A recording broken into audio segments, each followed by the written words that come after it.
before it was wrapped in lights and ribbon, before it smelled like pine and cinnamon, before it became a date circled in red ink, December 25th was just another winter day, cold, dark, and heavy with uncertainty. And yet, across thousands of years, humanity slowly turned this single day into one of the most powerful symbols of hope the world has ever known. This didn't happen by accident, and it definitely wasn't without controversy. Long before Christmas was even called Christmas, the end of December carried a kind of quiet terror. In the ancient world, winter wasn't cozy, it was dangerous. The crops were gone. Food was getting scarce. The sun seemed to retreat earlier and earlier each day, as if it might just disappear for good. Around December 21st, the winter solstice marked the longest, darkest night of the year. For many cultures, it felt like standing at the edge of extinction, just waiting to see if the light would ever come back. When it finally did, slowly, almost imperceptibly, people celebrated like survivors. In ancient Rome, this took the form of Saturnalia, a wild, week-long festival for Saturn, the god of agriculture. During Saturnalia, social rules were completely flipped upside down.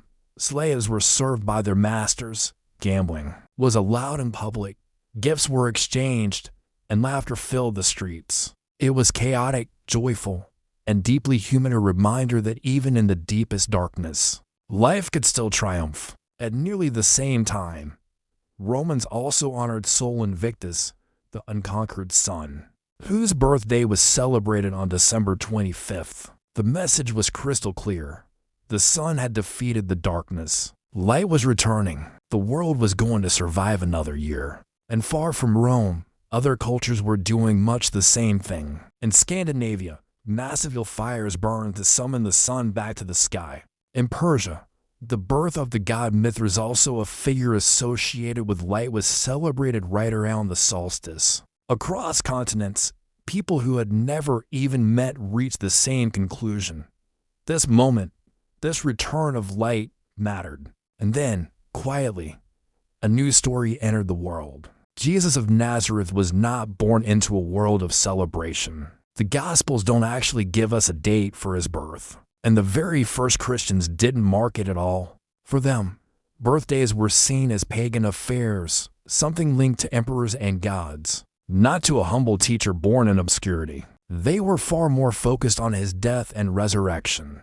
So, how did December 25th become Christmas Day? The answer is part theology, part strategy, and part sheer survival. By the 4th century, Christianity was no longer a persecuted faith, it was on its way to becoming an empire. As official religion, church leaders faced a huge challenge. How do you guide millions of new converts who were still clinging to their old festivals, their old gods, and the old rhythms of life? Instead of trying to erase those powerful traditions, the church absorbed them. Around the year 336, Rome officially recognized December 25th as the celebration of Christ's birth. The symbolism was just irresistible. Jesus was called the light of the world. So what better day to celebrate the light than the very moment the sun itself was seen to be reborn? Pagan festivals didn't just disappear, they were transformed. The feast remained, but its meaning changed. Christmas Day wasn't chosen because it was historically certain. It was chosen because it was emotionally perfect. From there, Christmas spread slowly, unevenly, and with plenty of resistance. Along the way, in medieval Europe, December 25th became both sacred and rowdy. Churches held beautiful midnight masses filled with candles and song, while outside, communities feasted, drank, and celebrated for days on end. Christmas wasn't just a single day, it was a whole season, often lasting 12 days and ending with the Epiphany. But not everyone approved of this. In the 1600s, Puritans in England and across the ocean in New England saw Christmas as a dangerous mix of pagan excess and moral chaos. So they banned it outright. Shops were forced to stay open. Anyone caught celebrating could be fined. In colonial Boston, Christmas Day was treated just like any other workday, and celebrating it was considered sinful. For a while, Christmas almost vanished from public life. What saved it wasn't religion, it was culture. In the 19th century, As the Industrial Revolution reshaped daily life, people began longing for warmth, family, and a connection to tradition. Writers and poets started to reimagine Christmas, not as a drunken festival or a forbidden ritual, but as a gentle, nostalgic moment of togetherness. Washington Irving wrote romantically about Old English Christmas customs, and of course, Charles Dickens transformed the holiday forever, with A Christmas Carol *, turning December 25th into a moral crossroads where generosity could redeem even the coldest heart. Christmas Day became softer, kinder, and more intimate. At the same time, governments began to take notice. In 1870, the United States officially declared Christmas a federal holiday. The very thing that had once been banned was now endorsed by the state. This single day had traveled from pagan fire festivals to imperial Christianity, from total rejection to a complete reinvention. And then came the modern world.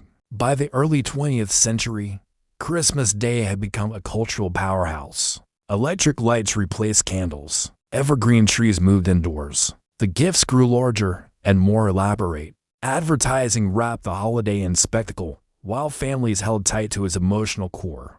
Even as religious observance declined in some parts of the world, Christmas Day endured. It adapted, and that adaptability is its secret. For some, December 25th is profoundly sacred, the celebration of a divine birth. For others, it's about family, memory, or simple, uncomplicated joy. In Japan, it's a romantic holiday for couples. In Australia, it's a summer barbecue on the beach. In many parts of the world, it's celebrated by people who aren't even Christian. And yet, the heart of the day remains astonishingly consistent. It's about light in the darkness, hope in the cold, connection in a time of isolation.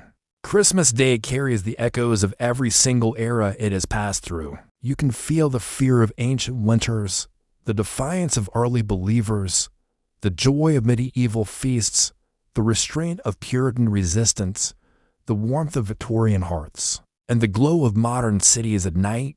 It is a day built layer by layer, with meaning stacked upon meaning, until it became something far larger than its origins. December 25th was never just about a date on a calendar. It was always about timing, about choosing the very moment when humanity needed reassurance the most, when the nights were at their longest, when patience was wearing thin, when belief itself felt fragile. So when the day arrives each year, it brings more than just tradition. It carries the memory of people across centuries who looked into the dark and decided to celebrate anyway. Not because the world was perfect, but because it wasn't. Thanks so much for watching. If you found this story as fascinating as I do, consider subscribing for more deep dives into the history behind our world. See you next time.